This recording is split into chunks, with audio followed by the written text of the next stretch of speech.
Congrats! You're born into the wild as a pangolin. What a life, right? You're soft, blind, and entirely unprepared for, well, everything. Lucky for you, your mom is here for now. She even gives you free rides on her tail while teaching you how to survive. Amazing, right? But don't get too comfortable. One day, she vanishes without warning. Totally normal. Now, it's just you and your shiny scales against a cruel, unforgiving world. Good luck, champ. You'll need it. You're waddling around on legs, barely the size of a loaf of bread, and suddenly, boom, a leopard locks eyes with you. Or maybe it's a hyena or an eagle. Pick your predator because they all want a bite of you. And your one defense? Rolling into a ball. Yeah, you'll literally become a wheel to save yourself from potential threats. Sounds clever, right? Wrong. I mean, yeah, it works on natural predators, sometimes. But here's the bad news. When humans come along, they just scoop you up like a scaly basketball. Great job, evolution. You made yourself easier to catch. Well, hey, have I told you how useful you are for the environment? Pangolins are vital to maintaining a balanced ecosystem. As voracious eaters of ants and termites, you protect forests and agriculture from infestations. Without you, insect populations could spiral out of control, causing irreparable damage to habitats and economies alike. Now you somehow protect yourself from the predators. You're hungry, and what's on the menu? Ants and termites. That's it. No variety, no cheat days. Just bugs, bugs, and more bugs. Now finding them isn't exactly easy. You've got to sniff out a termite mound, claw it open, and slurp them up with your ridiculously long tongue, which, by the way, is longer than your entire body. Impressive? Huh. But let's not forget, termites fight back. They bite, they sting, and they don't appreciate being turned into a midnight snack. Oh, and if you're in an area where humans have wiped out all the termite mounds, tough luck. Guess what? You're starving tonight. Speaking of humans, they are your biggest nightmare. Imagine an apex predator with no fangs, no claws, but an insatiable greed for your scales and meat. This predator doesn't hunt because it's hungry or because it feels threatened. It hunts because it believes in myths and traditions, no matter how misplaced. Humans, with their markets bustling with pangolin scales and their kitchens turning pangolins into soups, have driven you to the edge of extinction. In 2021 alone, 23.5 tons of pangolins and their parts were trafficked. That's not just a number, it's lives, habitats, and ecosystems lost forever.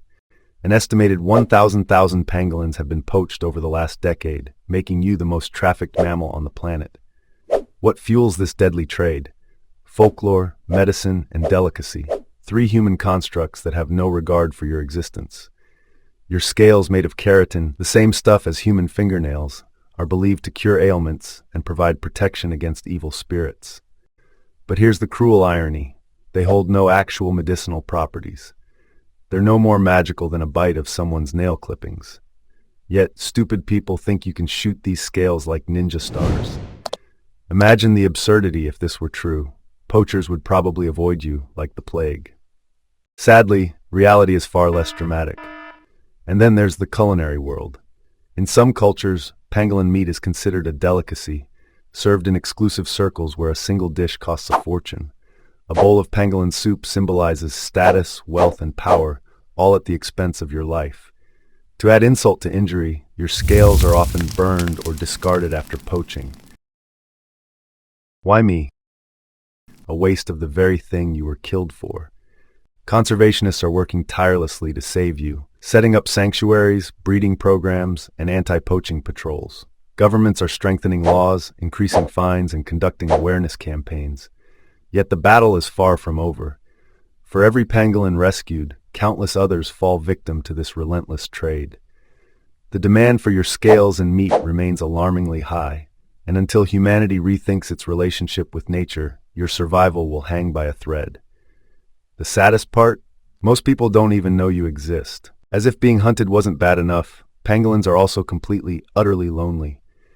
You're a solitary animal, so you spend your whole life alone, wandering the forest, dodging predators, and eating bugs. When it's time to mate, you find another pangolin, do your thing, and then bye. No relationships, no family time, just awkward one-night stands and back to solitude. Even when you're a mom, you only stick around long enough to make sure your baby doesn't die in the first few months. Then it's good luck, kid, and you're out. Oh, but wait, there's more. Just when you think it couldn't get worse, humans start cutting down your forest. Deforestation wipes out your home faster than you can waddle to a new one. So now, on top of dodging leopards, poachers, and biting termites, you've got to find somewhere to live. So, basically, your diet sucks. You eat up to 70 million ants and termites a year. That's like eating rice every day for the rest of your life. Your scales aren't magic, but they still make you a target for poachers. You've been around forever. Pangolins have existed for over 80 million years, longer than the dinosaurs. But now, thanks to humans, you're critically endangered. If you're lucky enough to make it to adulthood, congrats! You're now a walking target that everyone wants to eat or capture. Your hunting skills have improved, but you're still stuck eating bugs. You've mastered digging, sniffing, and hiding. Will you find food?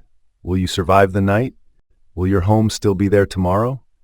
And let's not forget, your scales are a double-edged sword. Sure, they protect you from predators, but they also make you the #1 target for poachers. It's like wearing a suit of armor that says, "Hey, come hunt me." If there were a pangolin Olympics, you'd win gold in rolling, digging, and bug slurping. Too bad your competitors are also your predators. To sum it up, here's why being a pangolin is the worst. Everyone wants to eat you. Your diet is boring. Bugs, bugs, and just more bugs. You're lonely. No friends, no community, just you. Humans won't leave you alone.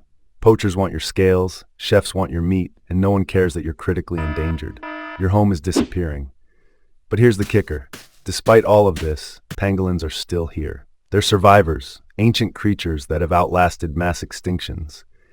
You're vital to ecosystems, keeping insect populations in check. And yet, you're one of the most misunderstood and underappreciated animals on the planet. So yeah, it sucks to be a pangolin. But it would suck even more if they started disappearing like a great white shark who are classified as vulnerable by the International Union for Conservation of Nature, IUCN. This means that they face a high risk of extinction in the wild. Want to know what their life looks like? Click the video to watch Why It Sucks to Be Born as a Great White Shark.